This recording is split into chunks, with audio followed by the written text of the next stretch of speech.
Today we'll be making crème brûlée, or also known as crema catalana, in a small town in Spain. The idea was first formed in Spain, but then it was lost only in Spain. It didn't spread, but then it was adapted by Italians and called crème brûlée because of its custard cream on the bottom. And this made it more famous because they're Italians. And crème brûlée is also more known than crema catalana. Normally, this is a super authentic dish because it's high-end and usually very expensive. But I'm making it at home with only 3 ingredients: ice cream, 3 scoops, egg yolks 2, and 1 teaspoon of sugar according to taste.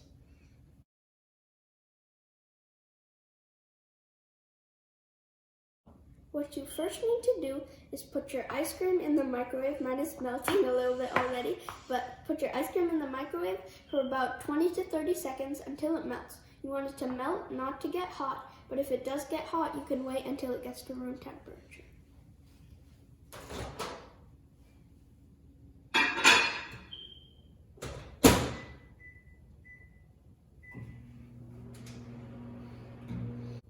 My ice cream took 45 seconds since it's 3 scoops, but now it's ready.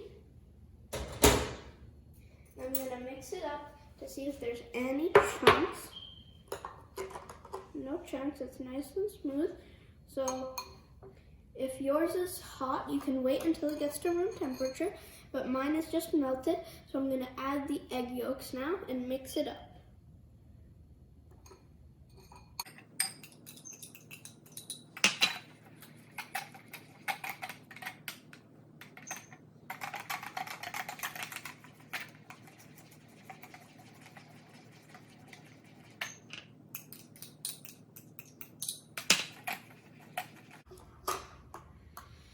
Now it's all mixed up, so I can add a little bit of sugar.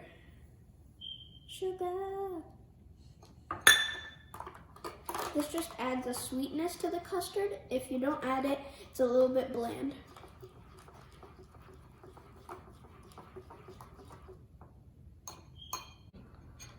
I'm done mixing, and the custard's a creamy yellow, and it's frothy-ish liquidy texture, which is what you want.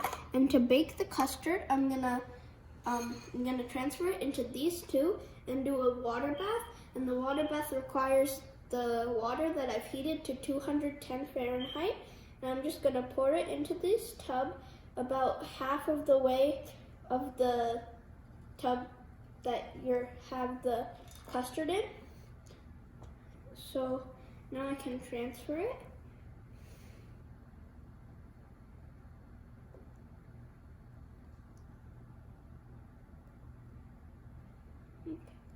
And then we put it in there, and then we bake it. We put 325 Fahrenheit, and it's preheating right now. My oven, I'm gonna put 325 Fahrenheit and bake it for 45 minutes. So once my oven is ready, I can bake it for 45 minutes in there. And if you have a different pan, you can lower or decrease the temperature that it goes. My oven is ready at 325, so I can bake the custard with the water bath for 45 minutes.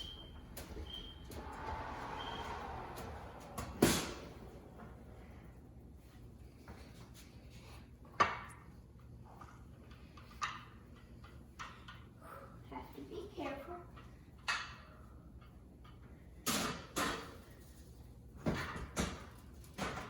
That's the oven. Got it. Now bake it for 45 minutes.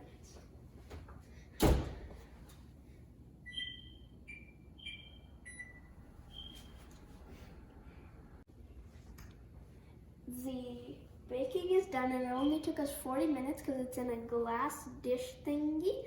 But now I can take it out, and the custard's got into a brownish color.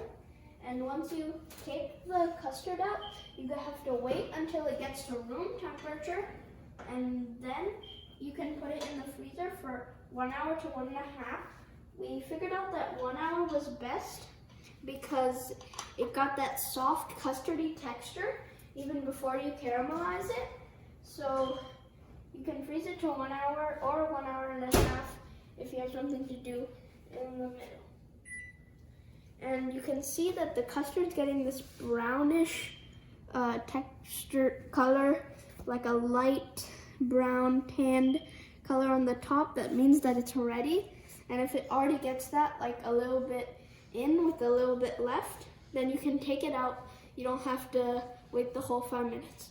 Now we wait until it's room temperature, then we put it in the freezer. After it's cooled down for about 10 minutes, it's not hot or cold, it's at room temperature. And something that I forgot to mention in the baking is when you bake it, you have to put it in the middle tray.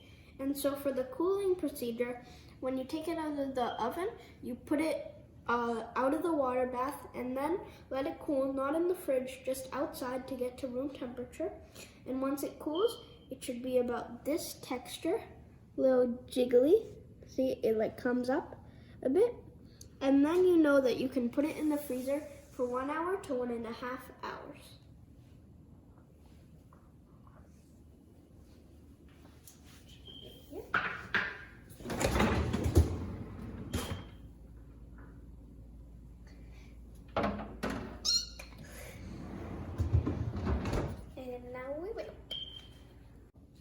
I've taken it out of the freezer after 1.5 hours, and now I'm ready to caramelize the sugar. And if you have a blowtorch, you can use a blowtorch, but right now I'm just broiling it in the oven because I don't have a blowtorch, and most people have an oven too, so it's an easy recipe. So you want to put your oven on broil and set it to 300. And it takes about like 10 seconds to get ready, and I'll sprinkle the sugar on top in this time. You want just a little bit of sugar, not too much.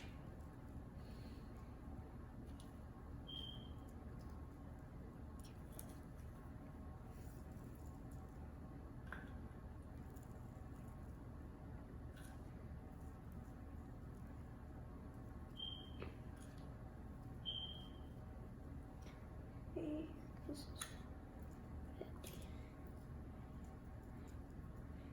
I think the broil might be ready right now. And for the broil, you want to put your oven sheet that you're putting these on the top rack so it absorbs the heat.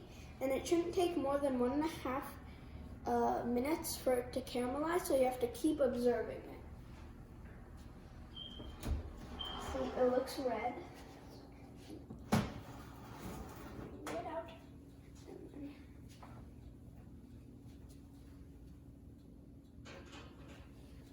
Put these two on.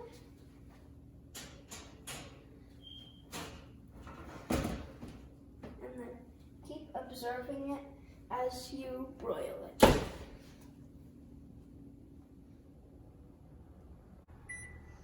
I'm putting a timer for 1 minute so I don't miss it. And I'm just gonna wait.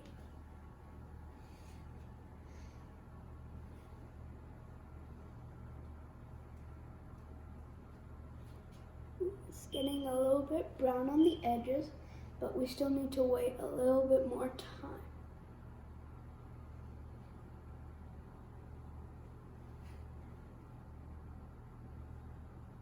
I think one of them is ready, but the other isn't. So just, I think it's ready. It's a nice reddish color on the top, and it looks crunchy already.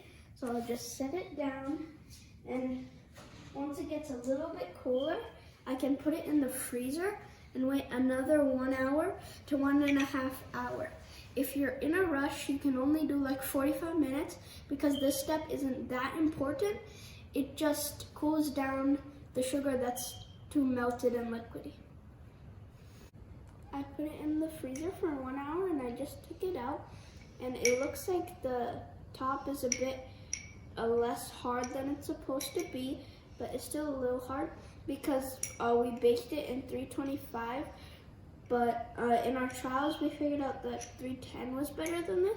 So actually bake it at 310, not when you're broiling it, but when you're baking it, so that the top hardens a bit.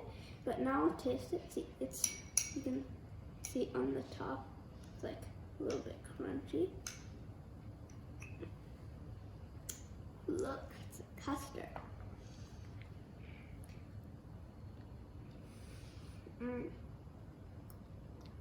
Creamy. It's delicioso. Like and subscribe.